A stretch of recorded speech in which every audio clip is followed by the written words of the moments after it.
इस बार RB group D में बहाली 1 लाख आएगा कि 2 लाख आएगा कि 50,000 आएगा, ये तो बात की बात है।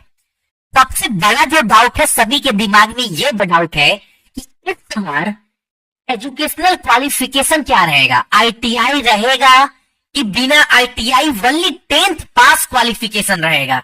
मैं अगर आपको दिखाऊं जो शॉर्ट नोटिफिकेशन जारी किया गया रेलवे के द्वारा, अगर रेलवे अपने इसी नोटिफिकेशन पर अड़ जाए ना, तो ये बात सबको मानना पड़ेगा। ये मैं क्यों बोल रहा हूं आपको बता रहा हूं। शॉर्ट नोटिफिकेशन में रेलवे ने आपको ये बताया कि जो इस बार आपका नोटिस जारी किया गया है, जो आपका फॉर्म निकलने वाला है, वैकेंसी जो आएगा, वो वैकेंसी जो है उसमें पोस्ट वाइज एजुकेशनल क्वालिफिकेशन रहेगा। अगर मैं इसको थोड़ा सा और एक्सप्लेन करूं तो यहां पर आप देखोगे, ये भी नोटिफिकेशन आप सभी के पास आया था। यहां पर देखो 14 कैटेगरी में जो आप सभी को दिखाया गया था, 14 कैटेगरी। इसमें मैकेनिकल, इलेक्ट्रिकल, मैकेनिकल इंजीनियरिंग, एक ट्रैफिक का जो पोस्ट है जो लग रहा है आप सभी का नॉन आईटीआई है। अगर रेलवे अगर ऐसे ही पोस्ट अगर जारी कर दी ना इस बार, यानी आप सीधा सीधा देखोगे तो बाकी के 13 पोस्ट है वहां पर तो आपको रेलवे आईटीआई मांग रही है, क्लियर दिख रहा है, ठीक है। एक पोस्ट ऐसा है जो नॉन आईटीआई लग रहा है।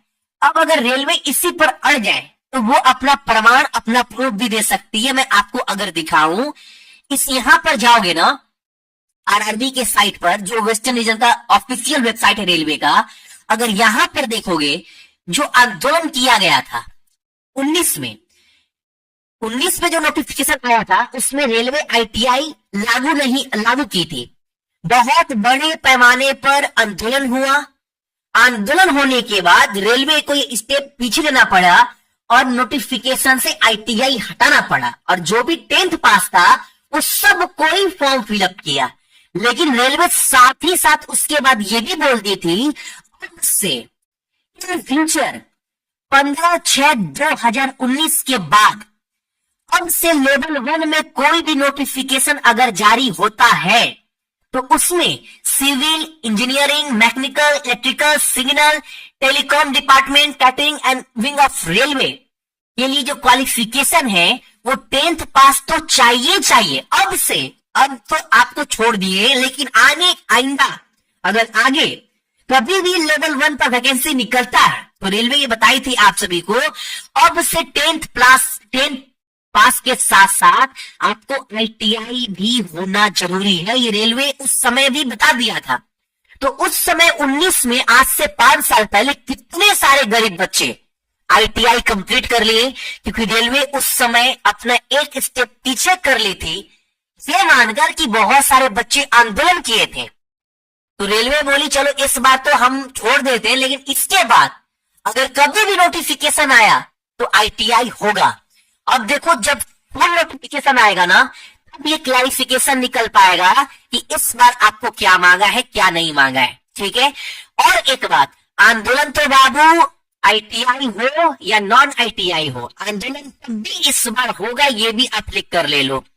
और फुल नोटिफिकेशन आने के बाद ही ये डाउट क्लियर हो पाएगा। बाकी आज आप सभी का डेट क्या है? आज डेट है आपका 29 दिसंबर।